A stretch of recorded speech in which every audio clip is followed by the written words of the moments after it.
ইমামুত তারিকাত আওলাদে রসুল বাগে মুজাদ্দিদিয়া নকশবন্দিয়ার অন্যতম ফুল শেখুল মাশাইখ হজরত মৌলানা শাহ সুফি সৈয়দ আহমদ শহীদ বেল্লভী রহমতুল্লাহ আলাই। আমাদের বাংলাদেশের সুন্নিদের মাঝখানে এক শ্রেণীর সুন্নিরা তাকে ওয়াহাবি, নাজদি ইত্যাদি ট্যাগ লাগায়। অপরদিকে আরেক শ্রেণীর সুন্নিদের মাঝে তিনি ইমামুত তারিকাত, শাইখুত তারিকাত ইত্যাদি নামেও অভিষিক্ত। তো আজকে সৈয়দ আহমদ শহীদ বেল্লভীর নামের মিথ্যাচারের কিছু জবাব ও প্রকৃত সত্য উদ্ঘাটনে আমি আপনাদের সামনে হাজির হয়েছি। বিসমিল্লাহির রহমানির রহিম। প্রথমেই আমাদেরকে জানতে হবে সৈয়দ আহমদ শহীদ বেল্লভীকে কেন ওহাবি ট্যাগ লাগানো হয়। এর উত্তর হলো তার শিষ্য মৌলভী মোহাম্মদ ইসমাইল দেহলভী। তো মৌলভী মোহাম্মদ ইসমাইল দেহলভীর পরিচয় হলো তিনি হচ্ছেন ওলি কামিলিন হজরত শাহ ওলিউল্লাহ মুহাদ্দিস দেহলভী রহমতুল্লাহি আলাইহির নাতি, এবং সৈয়দ আহমদ বেল্লভী হচ্ছেন ওলি কামিলিন হজরত শাহ ওলিউল্লাহ মুহাদ্দিস দেহলভী রহমতুল্লাহ আলাইহির মুরিদ এবং খলিফা। তো যেহেতু সৈয়দ আহমদ বেল্লভী অত্যন্ত কামিলিন বুজুর্গ একজন ব্যক্তি ছিল, সেহেতু সৈয়দ আহমদ বেল্লভীকে শাহ ওলিউল্লাহ মুহাদ্দিস দেহলভী নিজ নাতি শাহ ইসমাইল দেহলভীকে সৈয়দ আহমদ বেল্লভীর খেদমতে প্রেরণ করেন। তো সৈয়দ আহমদ বেল্লভী ও মৌলভী ইসমাইল দেহলভী যখন প্রথমবার হজে যান, তো সেখানে মৌলভী ইসমাইল দেহলভীর সাথে আব্দুল ওয়াহাব নজদির পরিচয় হয়। তো আব্দুল ওয়াহাব নজদির সংস্পর্শে যখন সৈয়দ ইসমাইল দেহলভী আসলো, তখন আব্দুল ওয়াহাব নজদির রচিত কিতাবুত তাওহীদ এবং বাকি যে কিতাবগুলো ছিল সেই কিতাবগুলো পড়ার পর তিনি ওয়াহাবিয়তের ধারা, মানে তরিকায় ওয়াহাবিয়ার যে ধারা এবং যে আদর্শ, সেই আদর্শে ইসমাইল দেহলভী অনুপ্রাণিত হতে লাগলেন। কিন্তু এখানে সৈয়দ আহমদ বেল্লভীর কোনোই দোষ ছিল না। পরবর্তীতে উল্টা সৈয়দ আহমদ বেল্লভীর সাথে মৌলভী ইসমাইল দেহলভী এমন তর্কযুদ্ধে লিপ্ত হলেন, এক পর্যায়ে ইসমাইল দেহলভী বললেন যে আপনি যদি রাতকে দিন বলেন ও দিনকে রাত বলেন তাও কি আমি মেনে নেব। তো সেখানে ইসমাইল দেহলভীর সাথে সৈয়দ আহমদ শহীদ বেল্লভীর বাহাস হয়, মোনাজারা হয়, এবং এরপরেই ইসমাইল দেহলভী এবং সৈয়দ আহমদ শহীদ বেল্লভী আলাদা হয়ে যান। পরবর্তীতে ইসমাইল দেহলভী হজ থেকে ফিরে এসে যাবতীয় যে কিতাবসমূহ তাকবিয়াতুল ইমান, সিরাতুল মুস্তাকিম, এই কিতাবগুলো সে রচনা করে। তো সৈয়দ আহমদ বেল্লভী এবং ইসমাইল দেহলভী এই দুইজন পরস্পর কখনো একই অনুসারী নয়, এটি একটি ভুল ধারণা। একই আদর্শের অনুসারী কখনো তারা ছিলেন না। এখন প্রশ্ন হচ্ছে, কেন বর্তমান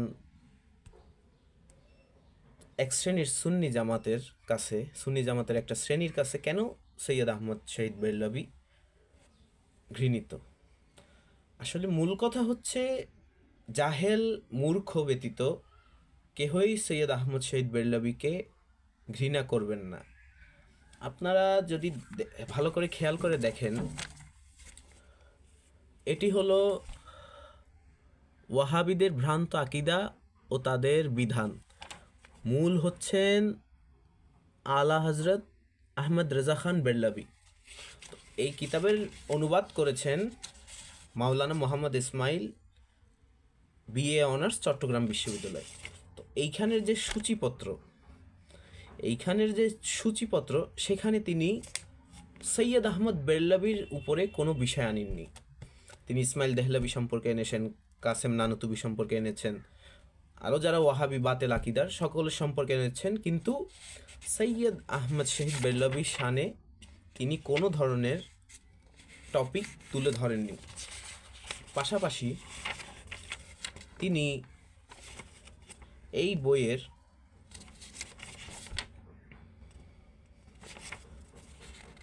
11 পৃষ্ঠায় তিনি লিখলেন, যখন ভারতীয় ওয়াহাবিদের নেতা গুরুজন সৈয়দ আহমদ বেল্লভী মৃত্যুতে তাদের প্রলাপ বকুনি ও ভবিষ্যৎ বার্তা আস্থা করে নিক্ষিপ্ত হয়।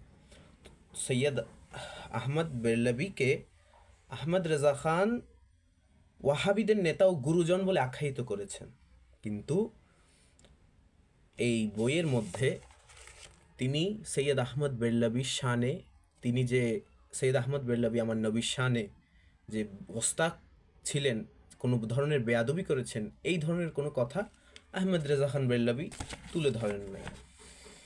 এখন পাশাপাশি আপনারা খেয়াল করছেন যে এই চট্টগ্রামের একটা সুন্নি জামাত ব্যতীত সৈয়দ আহমদ বেরলভীকে কেউই গালমন্দ করে না। কারণ বাংলাদেশ নয়, শুধু উপমহাদেশের ইসলাম ও তরিকত প্রচারে সৈয়দ আহমদ বেরলভীর অবদান অবিস্মরণীয়। আপনি সুরেশ্বর বলেন, আপনি আটরশি বলেন, আপনি ফরিদপুর বলেন, আপনি ফুরফুরা বলেন, আপনি শাফত আলী ওয়াইসি বলেন, এক কথায় এই উপমহাদেশে নকশবন্দিয়া মুজাদ্দিদিয়া তরিকার সিলসিলায় সৈয়দ আহমদ শহীদ বেরলভী রয়েছেন। তাহলে কেন সৈয়দ আহমদ শহীদ বেরলভীকে নিয়ে এত গুতাগুতি? কেন সৈয়দ আহমদ শহীদ বেরলভীকে নিয়ে এত মারামারি বাড়াবাড়ি? কারণ সৈয়দ আহমদ শহীদ বেরলভীর আদর্শ যদি আমরা ধারণ করতে চাই, তাহলে বর্তমানে যারা সৈয়দ আহমদ বেরলভীর বিরোধিতা করছে, তাদের যে পেট পূজা, তাদের যে ধর্ম ব্যবসা, সেটি বন্ধ হয়ে যাবে। এবং এই চট্টগ্রাম ব্যতীত চট্টগ্রামের গুটি কয়েক সুন্নি জামাতের কিছু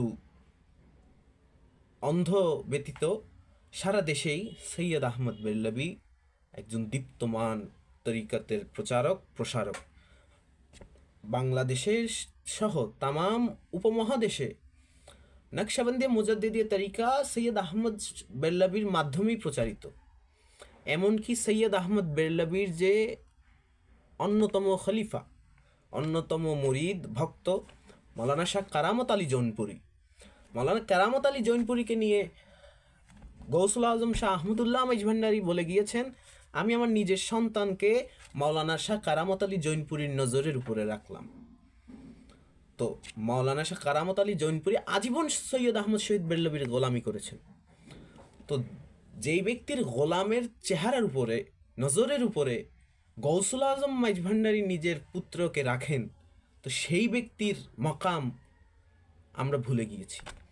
দ্বিতীয়ত, মাইজভান্ডার শরীফের অন্যতম ব্যক্তিত্ব সৈয়দ জিয়াউল হক মাইজভান্ডারী, তিনি বায়াত গ্রহণ করেছেন নকশবন্দিয়া মুজাদ্দিদিয়া তরিকায় সৈয়দ শফিউর রহমান হাশেমির হাতে। সৈয়দ শফিউর রহমান হাশেমি তিনি নকশবন্দিয়া মুজাদ্দিদিয়া তরিকার এবং তার সিলসিলা সৈয়দ আহমদ বেরলভীর মধ্য দিয়ে আবু বকর সিদ্দিক হয়ে আমার নবী করিমের কাছে পৌঁছায়।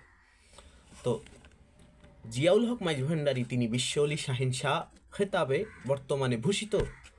আর সেই সিলসিলার অন্যতম গোড়া, অন্যতম মূল সৈয়দ আহমদ শহীদ বেরলভীকে আমরা গালমন্দ করি, সৈয়দ আহমদ শহীদ বেরলভীকে আমরা গোস্তাক বলি, দুশ্মনী রসুল বলি। আল্লাহ আমাদের সকলকে বোঝার তৌফিক দান করুক। সৈয়দ আহমদ বেরলভী ব্যতীত বাংলাদেশ তো দূরের কথা, উপমহাদেশের বহু দরবারের অস্তিত্বই খুঁজে পাওয়া যায় না। ওয়ামা আলাইনা ইল্লাল বালাগ। আসসালামু আলাইকুম ওয়া রাহমাতুল্লাহি ওয়া বারাকাতুহু।